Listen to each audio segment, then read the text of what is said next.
નમસ્કાર વિદ્યાર્થી મિત્રો, લાસ્ટ ટાઈમ આપણે ચેપ્ટર નંબર 8 કમ્પ્લીટ કર્યું, માનવ સ્વાસ્થ્ય અને રોગો, જેમાં આપણે વિવિધ રોગ, ત્યારબાદ ચર્ચા કરી રોગ પ્રતિકારક તંત્ર અને કેટલીક નશાકારક જે ડ્રગ્સ છે અને એનું નિયંત્રણ કેવી રીતે થાય વગેરેની ચર્ચા કરી.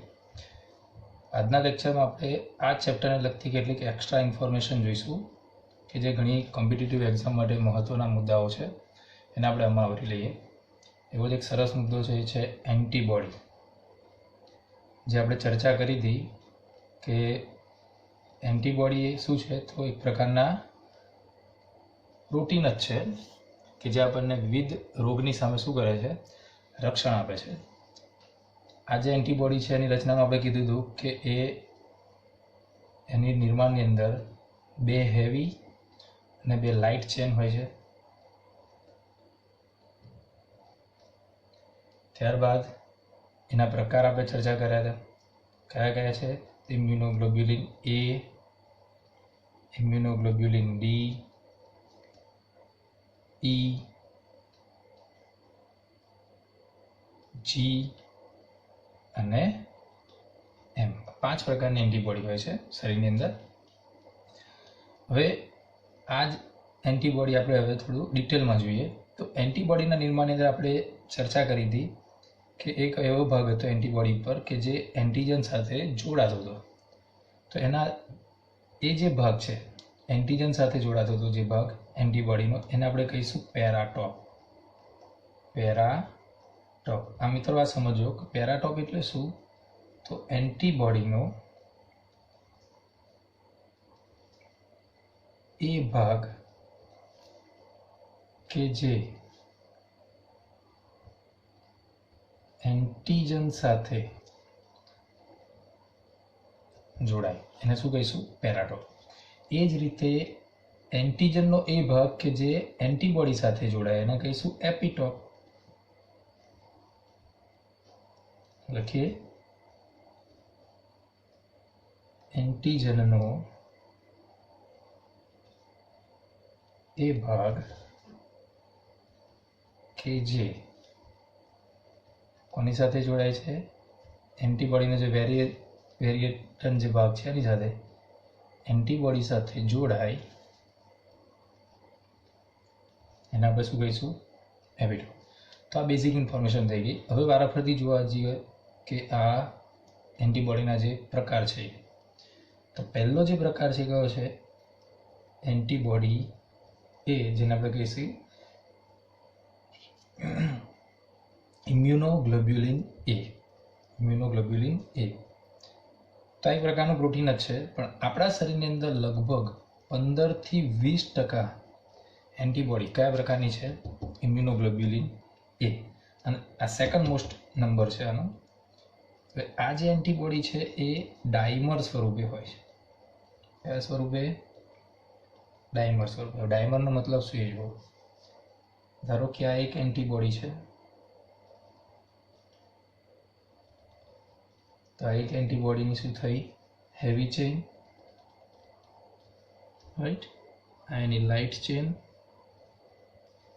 તો આ બીજી એન્ટીબોડી, આ એની હેવી ચેઇન અને આ છે લાઇટ ચેઇન,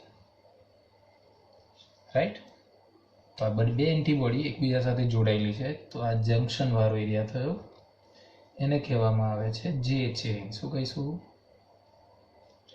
તો આ બે એન્ટીબોડી જોડાઈ છે, આપણે નંબર આપી દઈએ એ અને બી, રાઈટ.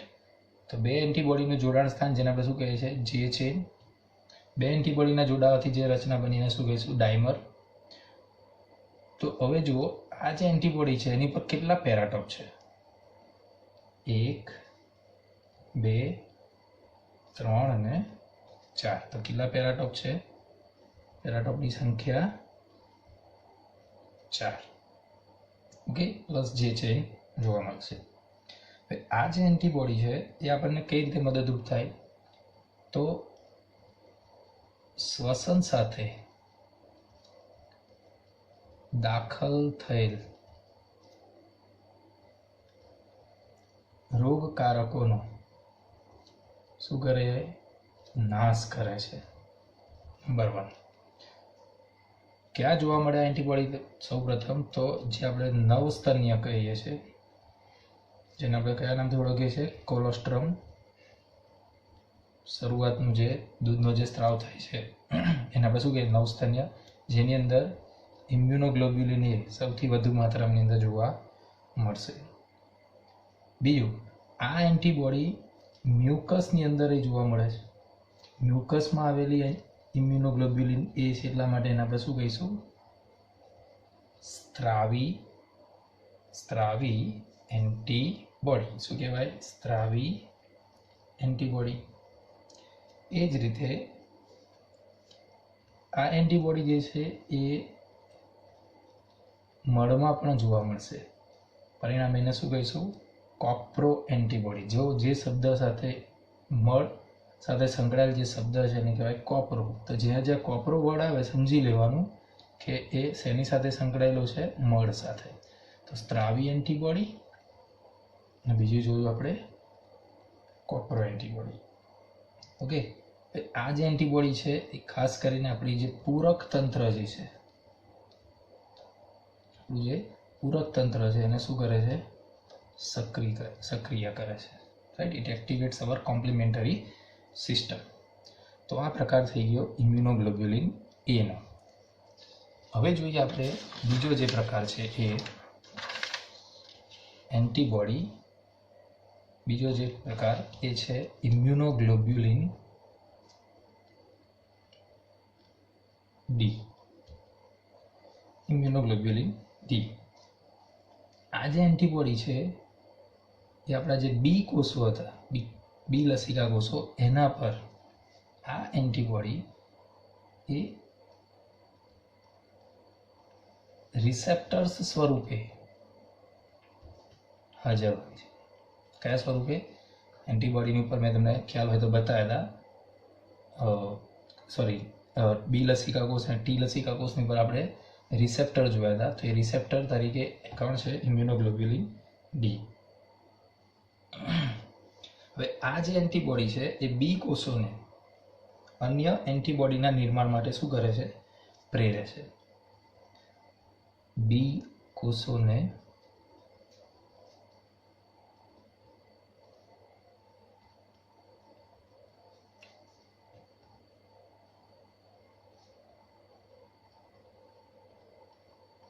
અધર જે એન્ટીબોડી છે એના નિર્માણ માટે પ્રેરશે. ઓકે, હવે આ જે એન્ટીબોડી છે એને કહેવાય છે મેમ્બ્રેન બાઉન્ડ એન્ટીબોડી. જેમ કે હવે આપણે ચર્ચા કરી કે ક્યાં જોવા મળે આપણને? ધારો કે આ શું છે? બી કોષ. રાઈટ, તો બી કોષની અંદર ઉપર આ શું છે? રિસેપ્ટર્સ. ઓકે, તો રિસેપ્ટર્સ છે. તો મેમ્બ્રેન, આ કોષરસ સ્તર થયું જેને આપણે શું કહીએ? મેમ્બ્રેન. આ મેમ્બ્રેનની ઉપર જોડાયેલી છે એટલે આપણે એને શું કહીશું? Membrane bound antibody. રાઈટ, અને આ જે એન્ટીબોડી છે એ મોનોમર સ્વરૂપે છે. હવે મોનોમર છે, પરિણામે પેરાટોપની સંખ્યા કેટલી થશે? 2. ઓકે, ત્રીજો પ્રકાર જોઈએ એન્ટીબોડીનો, એ છે ઇમ્યુનોગ્લોબ્યુલિન ઈ. આની શોધ સૌપ્રથમ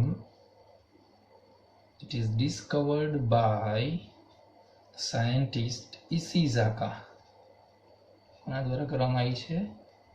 ઇશિઝાકા. ઓકે, હવે આ જે એન્ટીબોડી છે એ એલર્જીક પ્રક્રિયાઓમાં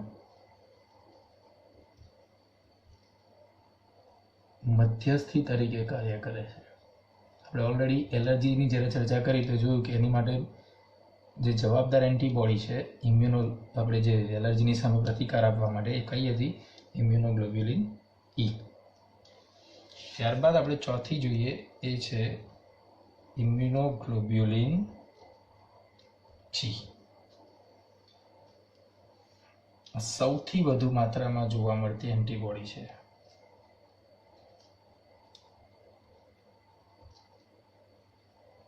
આપણા શરીરમાં સૌથી વધુ માત્રામાં હાજર એન્ટીબોડી કઈ છે? ઇમ્યુનોગ્લોબ્યુલિન જી. કેટલા પ્રમાણમાં? તો લગભગ 75% એન્ટીબોડી કઈ હોય છે? ઇમ્યુનોગ્લોબ્યુલિન જી. આ પણ કયા સ્વરૂપે હોય છે? મોનોમર સ્વરૂપે. પરિણામે આની પર પેરાટોપ કેટલા હશે? હમણાં જ કીધું એમ, કેટલા? 2. ઓકે. આ એકમાત્ર એવી એન્ટીબોડી છે કે જે માતામાંથી જરાયુ દ્વારા ગર્ભમાં દાખલ થાય છે.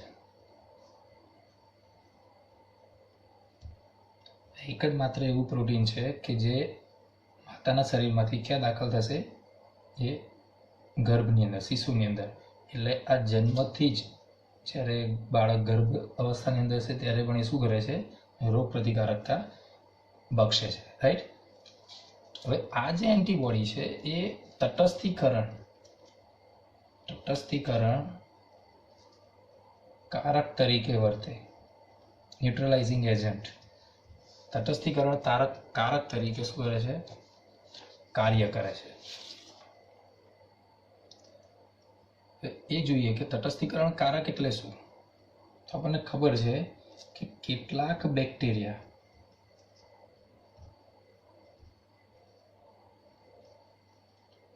શરીરની અંદર વિષકારક પદાર્થોનો શું કરશે? સ્ત્રાવ કરે છે. આ વિષકારક પદાર્થોનું શું કરે છે? તટસ્થીકરણ કરે. એટલે એમને શું કરે છે? ન્યુટ્રલાઇઝ કરી દે છે, જેથી કરીને આપણને એની આડઅસરથી બચાવે. ઓકે. તો આ પ્રકાર થઈ ગયો ઇમ્યુનોગ્લોબ્યુલિન જી. ત્યારબાદ પાંચમો પ્રકાર જોઈએ આપણે, એ છે ઇમ્યુનોગ્લોબ્યુલિન એમ. ઇમ્યુનોગ્લોબ્યુલિન એમ એ સૌથી મોટી એન્ટીબોડી છે. ઇમ્યુનોગ્લોબ્યુલિન એમ એ સૌથી one of the largest antibody. કેમ?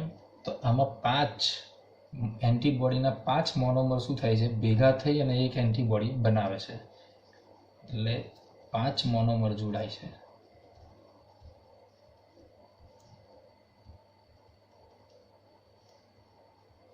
હવે જો મોનોમર 5 હોય તો પેરાટોપની સંખ્યા કેટલી થશે? 10 પેરાટોપ. કેટલા હોય? 10 પેરાટોપ. ઓકે. હવે આ જે એન્ટીબોડી છે ક્યારે એક્ટિવેટ થાય છે? તો સૌ પ્રથમ એન્ટીજન શરીરમાં દાખલ થાય ત્યારે સૌપ્રથમ આ શું કરે? થશે? સક્રિય થાય. ઓકે. ખ્યાલ આવી ગયો? હવે આ એન્ટીબોડી ગર્ભમાં હાજર હોવાથી આ સૌપ્રથમ નિર્માણ પામતી એન્ટીબોડી છે.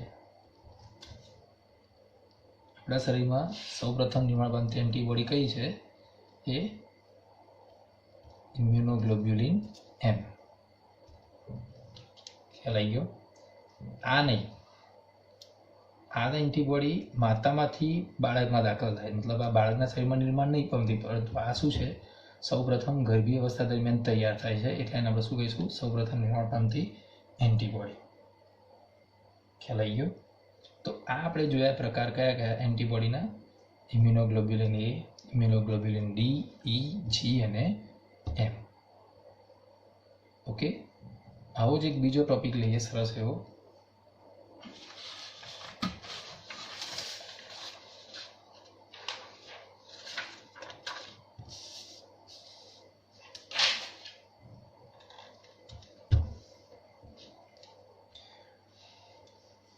બીજા એક ટોપિકની તમને ચર્ચા કરું તો એ છે એપીસીસ. જેને કહેવાય એન્ટીજન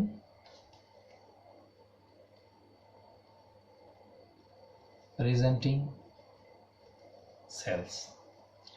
આપણને એવું ક્વેશ્ચન થાય કે એન્ટીબોડી આખરે કેવી રીતે કાર્ય કરે છે, અથવા તો જે પેલા કોષો આપણે ચર્ચા કરી હતી, મેક્રોફેજ, રાઈટ, પછી બી સેલ, ટી સેલ્સ, આ બધા કોષો એક્ઝેક્ટ કાર્ય કેવી રીતે કરે, એમને ખબર કેવી રીતે પડે કે આ કોષ આપણા શરીરનો છે, આ કોષ રોગકારક છે, આપણા શરીરના કોષને નુકસાન નથી પહોંચાડતા, પરંતુ બહારથી દાખલ થયેલા જે રોગકારક છે એને શું કરે છે, નુકસાન પહોંચાડે છે. તો આ બધું ખબર એક્ઝેક્ટ પડે છે કેવી રીતે, એની વચ્ચે એવું તો કઈ કમ્યુનિકેશન સિસ્ટમ છે જેના કારણે એ એક્ઝેક્ટ જે રોગકારક સજીવ છે એને જ સ્પેસિફિક ટાર્ગેટ કરે છે.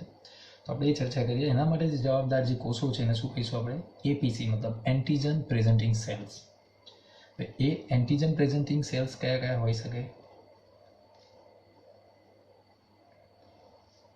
તો એ છે મેક્રોફેજ, બી લસિકા કોષો, B cell and T cell.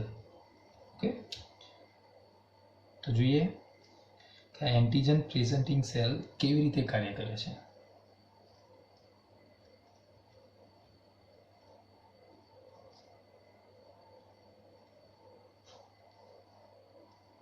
એની પદ્ધતિ જોઈએ.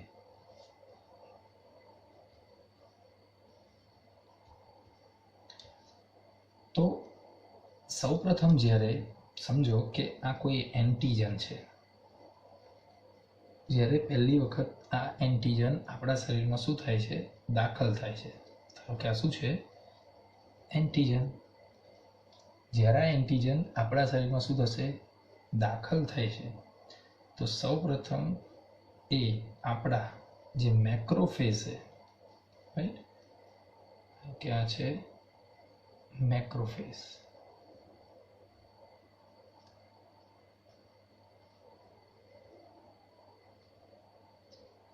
તો સૌપ્રથમ આ એન્ટીજન આપણા મેક્રોફેજ દ્વારા એને શું કરવામાં આવે છે, ઇન્જેસ્ટ કરવામાં આવશે. એટલે એને શું કરે છે, એનું ભક્ષણ કરી જશે. ઇન શોર્ટ એને શું કરી જશે, ભક્ષણ. એટલે આ એન્ટીજન કઈ આવી ગયો હવે, મેક્રોફેજની અંદર, રાઈટ. અહીં આગળ આ એન્ટીજનનું નાના નાના નાના પ્રોટીનના ટુકડાઓ બનશે. એન્ટીજન મતલબ એક પ્રકારનું શું હશે, પ્રોટીન. તો નાના નાના પેપ્ટાઇડ સેગમેન્ટ બનશે, નાના નાના પ્રોટીનના શું બની જશે, ટુકડાઓ સ્વરૂપે ડિવાઈડ થઈ જશે.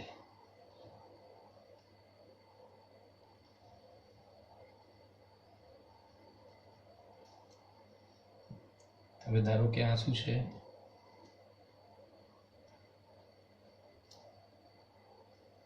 એન્ટીજનના ટુકડા, જેને આપણે પેપ્ટાઇડ ફ્રેગમેન્ટ્સ કહી દઈએ.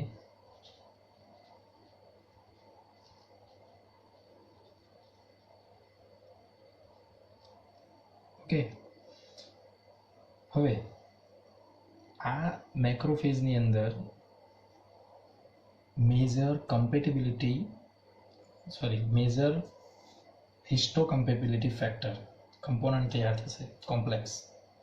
મેજર હિસ્ટોકમ્પેબિલિટી કોમ્પ્લેક્સ તૈયાર થશે, જે કોના દ્વારા તૈયાર કરવામાં આવે છે, આજ મેક્રોફેજ દ્વારા. આ એનું ન્યુક્લિયસ. તો અંદર તૈયાર થશે હવે મેજર હિસ્ટોકમ્પેબિલિટી કોમ્પ્લેક્સ. આ થઈ ગયા મેજર હિસ્ટોકમ્પેબિલિટી કોમ્પ્લેક્સ. ખ્યાલ આવે છે, રાઈટ. તો આ બની ગયા MHC. આ MHC2 છે.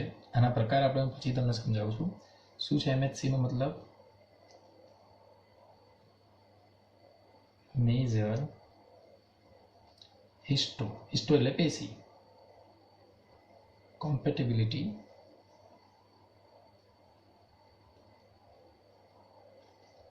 Complex, right. એનું નિર્માણ કોણ કરે છે, મેક્રોફેજ.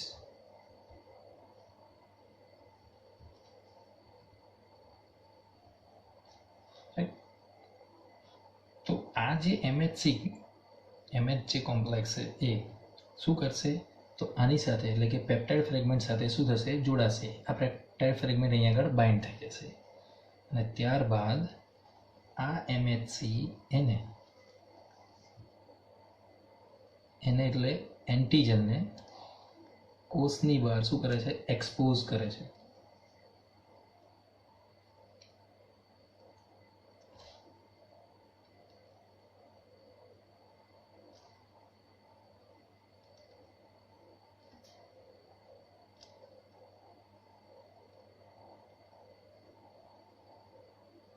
રાઈટ, આ MHC કોમ્પ્લેક્સ અને આ થઈ ગયો એ એન્ટીજન.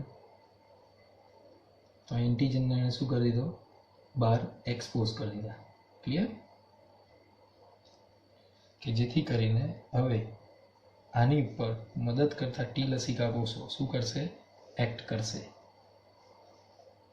આ શું છે, જે એક્સપોઝ થયો પેપ્ટાઇડ ફ્રેગમેન્ટ અને આ છે MHC2. રાઈટ, એને શું કર્યું, તો જે પેપ્ટાઇડ ફ્રેગમેન્ટ છે એને શું કરે છે, expose to T helper cell, મદદ કરતા ટી લસિકા કોષો છે એની સામે એને શું કરી દીધું, ધરી દીધું, ઇન્સર્ટ એક્સપોઝ કરી દીધું. ખ્યાલ આવી ગયો?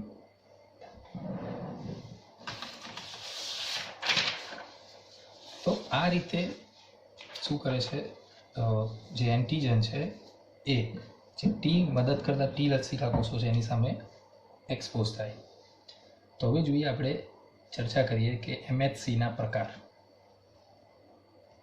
મેજર હિસ્ટો કમ્પેટિબિલિટી જે કોમ્પ્લેક્સ છે એના પ્રકાર. તો આના મુખ્યત્વે બે પ્રકાર છે. સમજવા, MHC1 અથવા તો એને કહેવાય human leukocyte antigen. Human leukocyte antigen 1. એ જ રીતે બીજો પ્રકાર છે MHC2 અથવા શું કહીશું, હ્યુમન લ્યુકોસાઇટ એન્ટીજન 2. આ બંનેમાં ડિફરન્સ શું છે એ જોઈએ. પહેલા ચર્ચા કરીએ MHC1. તો MHC1 બધા જ કોષ કેન્દ્રીય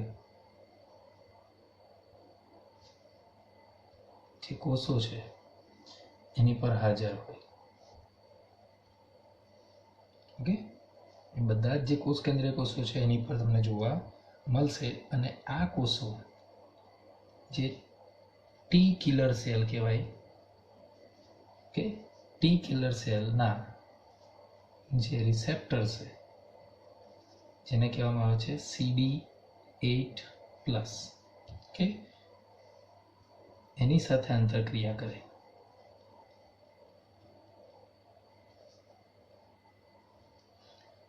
ફરી સમજો કે MHC1 ક્યાં જોવા મળશે તમને, બધા જ જે કોષ કેન્દ્રીય કોષો છે એની ઉપર તમને જોવા મળશે. અને આ જે કોષ કેન્દ્ર, આ જે MHC છે કોમ્પ્લેક્સ, એ કોની સાથે રિએક્ટ કરે છે, તો જે ટી કિલર સેલ જે છે, મતલબ જે મારી નાખે છે કોષો, એ કોષોનો ઉપર એક રિસેપ્ટર છે કયો, CD8, એની સાથે આંતરક્રિયા કરે છે. હવે CD નો મતલબ થાય એ પણ સમજી લો. CD નો મતલબ થાય cluster of differentiation,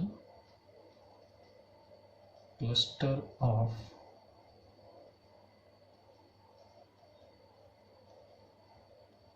differentiation. Clear? હવે સમજો કે ધારો કે આ આપણો કોષ કેન્દ્રીય કોષ છે અને એની ઉપર રહેલું આ MHC1 છે, રાઈટ? અને આ છે ટી કિલર સેલ, જેને આપણે શું લખીએ છીએ, ટીકે સેલ. ટીકે સેલનો રિસેપ્ટર્સ એ આની સાથે ઇન્ટરેક્શન કરશે અને પરિણામે એને શું કરે છે, આઈડેન્ટિફાય કરે છે. તો આપણા શરીરના જે કોષ કેન્દ્રીય કોષો છે એની પર રહેલા MHC ને આપણા શરીરનો ટીકે સેલ શું કરે છે, આઈડેન્ટિફાય કરી લેશે. પણ જ્યારે બહારથી કોઈ રોગકારક બહારથી દાખલ થતા રોગકારકનો MHC1 એ આપણા શરીર કરતાં કેવો હોય, જુદો.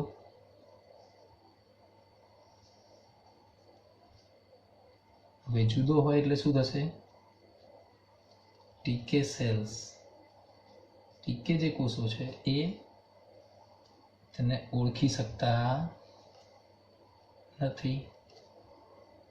હવે એને આઈડેન્ટિફાઈ નહીં કરી શકતા, આના રિસેપ્ટર આની સાથે છે જ નહીં, તો એ શું કરશે? આવા કોષોને મારવાનો પ્રયત્ન કરે. ખ્યાલ આવી ગયો? તો આ થઈ ગયું MHC1 અને કેવી રીતે કાર્ય કરે છે એ ખબર પડી ગઈ. આ જ CD8 અને MHC1 એ બંને એકબીજાના પૂરક હોય. જો પૂરક હશે તો આ ટીકે સેલ્સ આપણા કોષોને કશી હાનિ નથી પહોંચાડતા. પણ જો બહારથી કોઈ એન્ટીજન દાખલ થાય તો ઓબ્વિયસલી એનો જે MHC1 છે આપણા કોષો કરતાં કેવો હોવાનો? જુદો હોવાનો. પરિણામે એ કોષોને આ ટીકે સેલ શું કરે છે? મારવાનો પ્રયત્ન કરે. તો આ થઈ ગયું MHC1. હવે જોઈએ આપણે MHC2. તો MHC2 જે છે એ તમને ક્યાં જોવા મળશે? મેક્રોફેજ ઉપર હાજર હોય. કઈ જોવા મળશે? મેક્રોફેજ પર. અને એ કોની સાથે રિએક્ટ કરશે? તો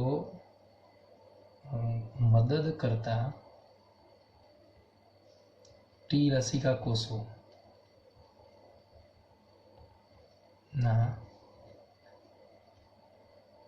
રિસેપ્ટર્સ, જેને કહેવાય CD4+ સાથે આંતરક્રિયા કરે. ખ્યાલ આવી ગયો? તો અગેન જોઈએ કે આ શું છે? મેક્રોફેજ અને આ છે ટી હેલ્પર સેલ.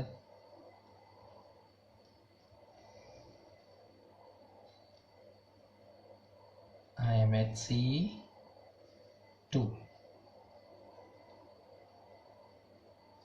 અને એની સાથે આ જે TH સેલ છે એનો આ શું થઈ ગયો? રિસેપ્ટર્સ. આ રિસેપ્ટર કયો હતો? CD8+ અને આ છે CD4+. ખ્યાલ આવી ગયો? ઓકે, તો આ બંનેમાં ડિફરન્સ શું છે ખબર પડી ગઈ. MHC એટલે મેજર હિસ્ટોકમ્પેબિલિટી જે ફેક્ટર છે, બરાબર, એ કેવી રીતે કાર્ય કરે છે આપણે ચર્ચા કરી. હવે MHC1 અને 2 એ જોઈએ આપણે. ખ્યાલ આવી ગયો? તો હવે જોઈએ આ મેક્રોફેજ એક્ઝેક્ટ કાર્ય કેવી રીતે કરે છે.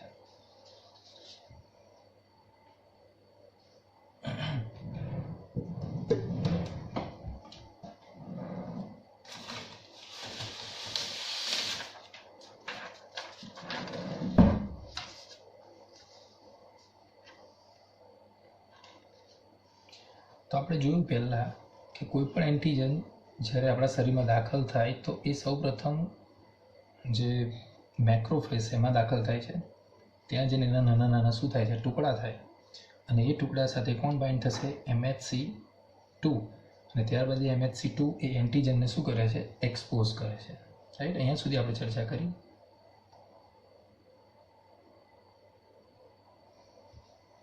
તો આ મેક્રોફેજ આ છે, ધારો કે MHC2.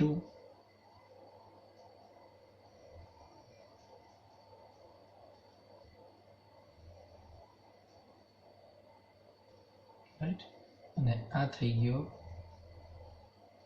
એન્ટીજનનો ફ્રેગમેન્ટ, પેપ્ટાઇડ ફ્રેગમેન્ટ આપણે કહેતા હતા એને. ક્લિયર? તો આ છે એન્ટીજન પેપ્ટાઇડ ફ્રેગમેન્ટ. ઓકે, અને આ થઈ ગયો મેજર હિસ્ટોકમ્પેબિલિટી કોમ્પ્લેક્સ 2. તો જ્યારે આ ફેક્ટર આ જે MHC છે એ શું કરશે? એન્ટીજનને એક્સપોઝ કરે છે. રાઈટ? તો હવે ટી સેલ્સ એના માટેના જે રિસેપ્ટર છે તમને ક્યાં જોવા મળશે? આપણને કીધું એમ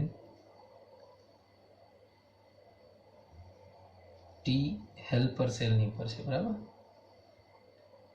ધારો કે એનો આ શું છે?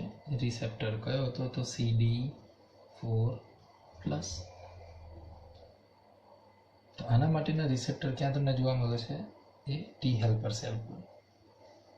તો આ જે ટી હેલ્પર સેલ છે એ ઇન્ટરલ્યુકિન્સ, ટી હેલ્પર સેલ શું કરે છે, સક્રિય થશે અને ઇન્ટરલ્યુકિન્સનો સ્ત્રાવ કરશે. ટી હેલ્પર સેલ કોનો સ્ત્રાવ કરે? ઇન્ટરલ્યુકિન્સનો શું થાય? સ્ત્રાવ થાય. ઓકે. એ જ રીતે મેક્રોફેજ પણ શું કરે છે? એક પ્રકારના ઇન્ટરલ્યુકિન્સનો શું કરે છે? સ્ત્રાવ કરે છે, જેને કહેવામાં આવે છે ઇન્ટરલ્યુકિન્સ 1, જે કોને એક્ટિવેટ કરે છે? ટી હેલ્પર સેલને. ઇન્ટરલ્યુકિન્સ 1 અને શું કરશે? ટી હેલ્પર સેલને એક્ટિવેટ કરે. હવે આ જે ઇન્ટરલ્યુકિન છે એ બી અને ટી લસિકા કોષો છે એને શું કરે છે? સક્રિય કરે. શું કરે? આ બંનેને શું કરશે? સક્રિય કરે. અને આપણને ખબર છે કે બી લસિકા કોષો જ્યારે સક્રિય થાય, ઓકે, તો એ જે રુધિરના જે કોષો છે એને એન્ટીબોડીના નિર્માણ માટે પ્રેરે.